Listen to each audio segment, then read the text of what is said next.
میں بھی سفر کروں گا، اس جانب جاؤں گا، بجائے یہ کہنا کہ فلاں آدمی بڑا آگے نکل گیا ہے، یہ کر کے نکل گیا ہے، وہ کر کے نکل گیا ہے، یہ کہنا کہ یار میں بھی رب کریم کی اس مدد کو تلاش کرتا ہوں جس کی برکت سے اللہ نے اس پر فضل فرمایا۔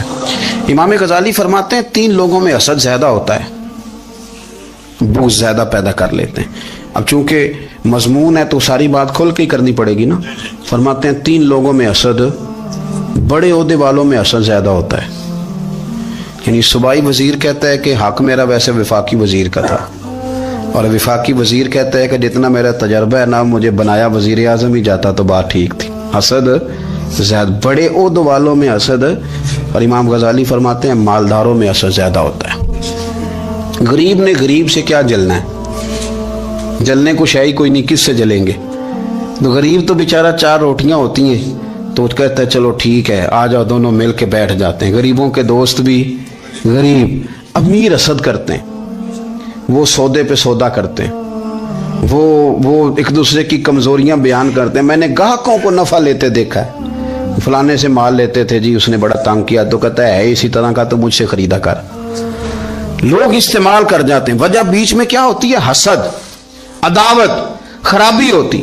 اور تیسری بات امام غزالی نے شاید میرے لیے کہی ہے، امام غزالی فرماتے ہیں علماء میں حسد بڑا ہوتا ہے، عہدے داروں میں، مالداروں میں، اور علم والے لوگوں میں۔ وہ بھی اللہ کی تقسیم پر راضی نہیں ہوتے، چونکہ وہ سمجھتے ہیں مجھے یہ لفظ آتے ہیں، میری قابلیت زیادہ ہے، میں زیادہ پڑھا لکھا ہوں، تو یہ منصب بھی میرا تھا، یہ کام بھی میرا تھا، یہ بھی میرے پاس ہونی چاہیے۔ ایسا نہیں ہوتا، یہ تو رب کریم کی عطا ہے۔ میں کئی دفعہ کہہ چکا ہوں کہ کام لینے پہ آئے تو میرے جیسے بیکار آدمی سے کام لے لے، یہ اس کی عطا ہے۔ اب ہمیں کرنا کیا ہے؟ ہمیں اس کی تقسیم پر راضی رہنا ہے، اس کی تقسیم پر قربان جائیں۔ رسول پاک علیہ السلام سے صحابی نے پوچھا حضور عزت کیا ہے؟ فرمایا جو رب نے تجھے دیا اس پہ راضی ہو جا، اللہ عزت عطا کر دے گا۔ قناعت کر، جو اللہ نے تجھے دیا اس پر قناعت کر، اللہ تجھے عزت دے دے گا۔ حضور ذلت کیا ہے؟ فرمایا لوگوں سے لالچ نہ رکھنا، تو ذلیل ہو جائے گا، لالچ نہ کر۔ تیزی کے ساتھ پرموٹ ہوتی ہیں چیزیں، ہمیں سازش کرنی آتی ہے، ہمارا خیال ہوتا ہے کہ میں نے دوسروں کے پیسوں پہ کاروبار کرنا ہے، ہمارا خیال ہوتا ہے کہ پالٹی ڈال کے روٹی کھانی ہے، ہمارا خیال ہوتا ہے کہ کسی بندے کو کس طرح استعمال کرنا ہے۔ یاد رکھ لینا، کبھی بات نہ بھولنا، جو لوگوں کو استعمال کرنا چاہتا ہے وہ ساری زندگی استعمال ہوتا رہتا ہے۔ جو کسی شخص کو کسی مقام پر رسوا کرنا چاہتا ہے اپنی عزت بچا نہیں پاتا۔ جو آدمی لوگوں کو حقیر جانتا ہے اللہ اسے کبھی عزتیں عطا نہیں کرتا، وہ گڑھوں کے اندر گرتا چلا جاتا ہے۔ یاد رکھیں جو عزتیں دینی شروع کر دے رب اسے باعزت بنا دیتا ہے، جو پیار کرنا شروع کر دے معاشرے میں لوگ اس سے پیار کرنے لگ جاتے۔ جو کسی دیکھیں اگر ہم وہاں سے مانگے جہاں سے سب کو ملتا ہے تو پھر بندوں پر اتنی نظر رکھنے کی ضرورت باقی رہتی نہیں ہے۔ ادھر دیکھیں رشک کریں گے تو لالچ سے بھی بچیں گے، حسد سے بھی بچیں گے۔ بخاری مسلم میں حدیث ہے، حضرت ابو ہریرہ رضی اللہ تعالیٰ عنہ کہتے ہیں حضور کی بارگاہ میں حاضر تھے تو کچھ غریب لوگ حاضر ہوئے، غربا۔ انہوں نے عرض کی یا رسول اللہ صلی اللہ علیہ وسلم ایک گزارش کرنے آئے۔ حضور نے فرمایا کہو۔ کہ یا رسول اللہ امیر تو ہم سے آگے نکل گئے۔ حضور نے فرمایا کس بات میں؟ عرض کی حضور نمازوں میں نہیں ہم گزرنے دیتے، اتنے نفل وہ پڑھتے ہیں اتنے ہم بھی پڑھ لیں گے۔ صحیح بتانا صحیح، آج کل یہ نمازوں کا مقابلہ بھی ہے کہ نفل میں نے زیادہ پڑھنے، عبادت میں نے۔ ہمارے اصحاب رحمۃ اللہ علیہ فرمایا کرتے تھے آستانوں پہ گدی نشینوں کا تو رولا ہوتا ہے، اللہ اللہ کرنے کا رولا نہیں ہوتا۔ یہ تو شور ہوتا ہے کہ سجادہ میں ہوں سجادہ، اور سب نے کوئی نہ کوئی کہانی سنائی ہوتی، کہتے نہیں ابا جی مجھے کہہ گئے تھے کان میں، دوسرا کہتا نہیں مجھے لکھ کے دے گئے تھے، تیسرا کہتا تمہیں تو پتہ ہی نہیں، تم تھے ہی نہیں، عمرے پہ تو میرے ساتھ گئے تھے۔ جو میرے ساتھ ان کا معاہدہ ہوا وہ خانہ کعبہ میں ہوا ہے، لہذا میرا پہلا نمبر ہے۔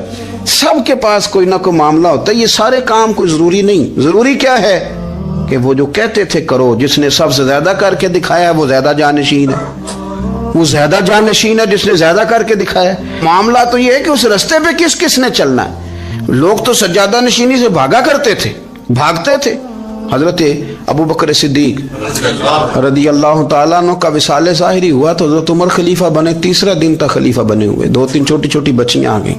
چاچا جان آپ خلیفہ بنے؟ فرمایا ہاں. چلو پھر عصر کے بعد ابو بکر ہمارے گھر جاتے تھے. فرمایا پتر تمہارے گھر کیا ہے؟ کہنے لگی ہم یتیم ہیں, ہمارا بھائی کوئی نہیں. ابو بکر روز عصر کے بعد آتے تھے, ہماری بکریوں کا دودھ دھو کے ہمیں دے جاتے تھے. کچھ بیچ کے گزارا کر لیتی تھی, کچھ پی لیتی تھی. چچا 3 دن ہو گئے, میری اماں بھی روتی ہے, بہنیں بھی روتی, آپ چلیں گے؟ تو جناب سیدنا عمر فاروق کہتے ہیں میں نے دستار سر پہ رکھی اور پٹکا میں نے اپنے کندھے پہ رکھا, بیٹیاں آگے آگے, میں پیچھے پیچھے, روتے جا رہے ہیں. ایک صحابی نے پوچھا عمر کیوں رو رہے ہو؟ کہنے لگے یار یہ ابو بکر کتنا مشکل رستہ دے کے گیا, کتنا مشکل رستہ ہے اس کے طریقے پہ چلنا. یہ لوگ تو سجادہ نشینی اتنا کٹھن کام تھا, لوگ بھاگا کرتے تھے. شوق آ گیا. اب رسول کریم علیہ السلام کے حضور ناز حاضر ہو کے عرض کی حضور امیر آگے گزر گئے, نمازوں میں نہیں ہم گزرنے دیتے, ہم ان سے زیادہ پڑھیں گے. نفلوں میں نہیں گزرنے دیتے, زیادہ پڑھیں گے. یا رسول اللہ صلی اللہ تعالی علیہ وسلم ہم انہیں نا تلاوت قرآن پاک میں نہیں آگے گزرنے دیں گے, وہ ہم زیادہ پڑھیں گے. لیکن حضور وہ مالدار ہیں, غلام آزاد کرتے ہیں, صدقات کرتے ہیں, خیرات, اس کا ہم کیا کریں؟ حضرت سیدنا ابو ہریرہ فرماتے ہیں کہ جواب تو حضور نے بعد میں دینا تھا, اور جب ان کا سوال ختم ہوا تو میں نے حضور کا چہرہ نور دیکھا تو رسول پاک کا چہرہ خوشی سے کھلتا ہوا مجھے نظر آیا. گویا یہ جو رشک ہے نا کہ نیکی میں آگے گزرنا, یہ حضور کو اتنا پسند آیا کہ ان کے سوال سے حضور بڑے راضی ہوئے. کریم فرمانے لگے, حضور فرمانے لگے میں تمہیں ایک وظیفہ بتاتا ہوں, تم وہ پڑھو, امیر جتنی بھی نیکیاں کریں گے نا اللہ تمہیں ان کے برابر ثواب دے دے گا. لے لو نسخہ, یہ کرو کام.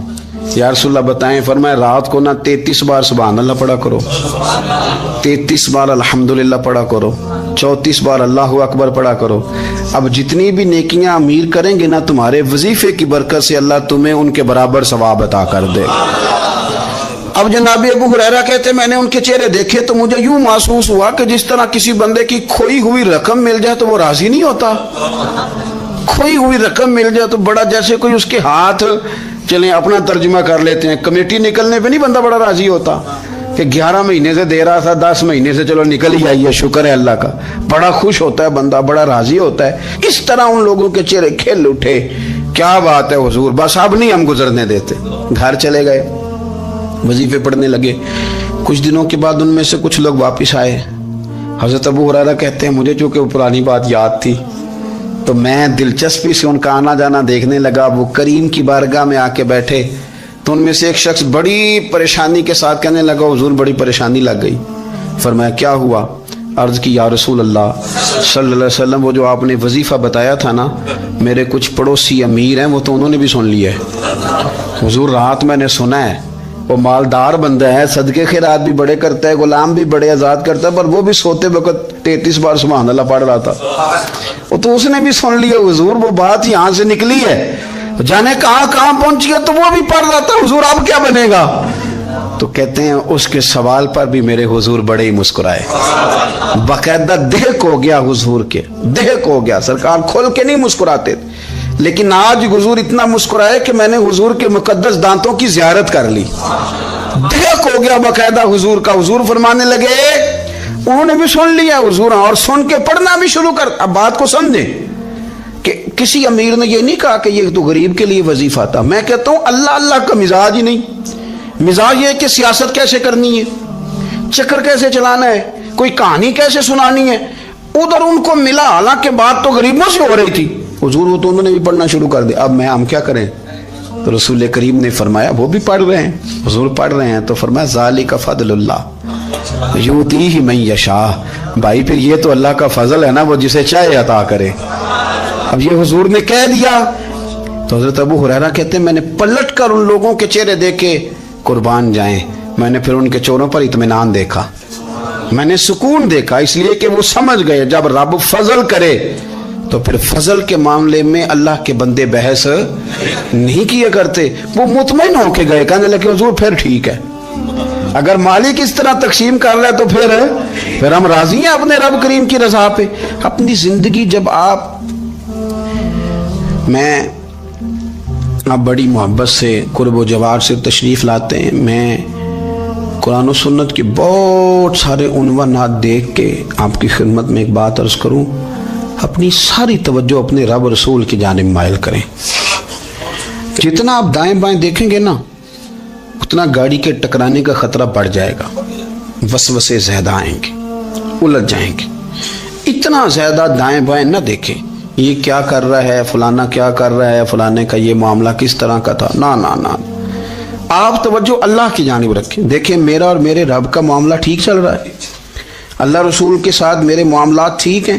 یہاں تو آپ کسی کی اصلاح کریں گے, دعوت دیں گے یا دعا کریں گے. تنقید کی تو ویسے دین میں اجازت نہیں ہے. آپ نے یہاں کسی کی اصلاح کرنی اور وہ درد کے ساتھ کرنی, اور یہاں کسی کے لیے دعا کرنی ہے کہ یا اللہ اس بندے پہ رحم فرمائی سے بدل دے. تنقید کی اور طنز کی تو اجازت.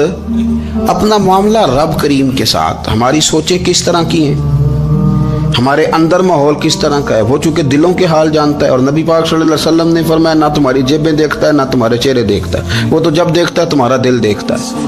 اس کی کیفیت کیا ہے؟ حضرت انس بن مالک رضی اللہ تعالیٰ عنہ فرماتے ہیں, اس حدیث کو یاد رکھیے گا, حافظ منذری نے ترغیب و ترہیب میں لکھی ہے. فرماتے ہیں کہ حضرت انس بن مالک رضی اللہ تعالیٰ عنہ فرمانے لگے کہ ایک حضور کے ایک غلام ایک صحابی بیمار تھے. تو حضور نے فرمایا انس چلو تیمارداری کرتے ہیں.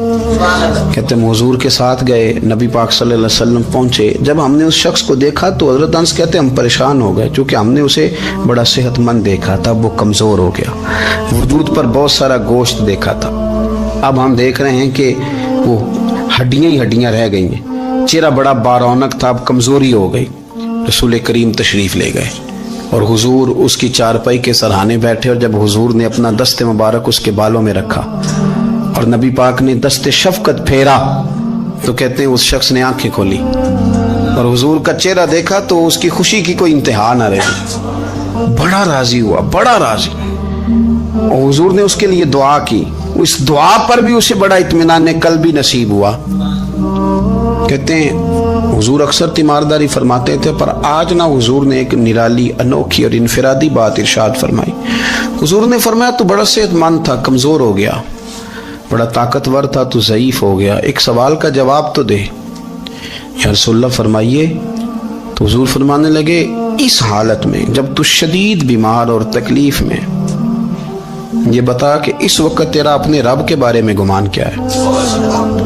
حضرت انس کہتے ہیں پہلے حضور بیماروں سے یہ سوال نہیں پوچھتے تھے, آج پوچھا, کیونکہ صحت میں لوگوں کی زبان پہ شکر ہوتا ہے اور بیماری میں شکوے ہوتے ہیں, معاذ اللہ. اس وقت اللہ کے بارے میں یہ سوچ حضور نے ہمیں دی ہے.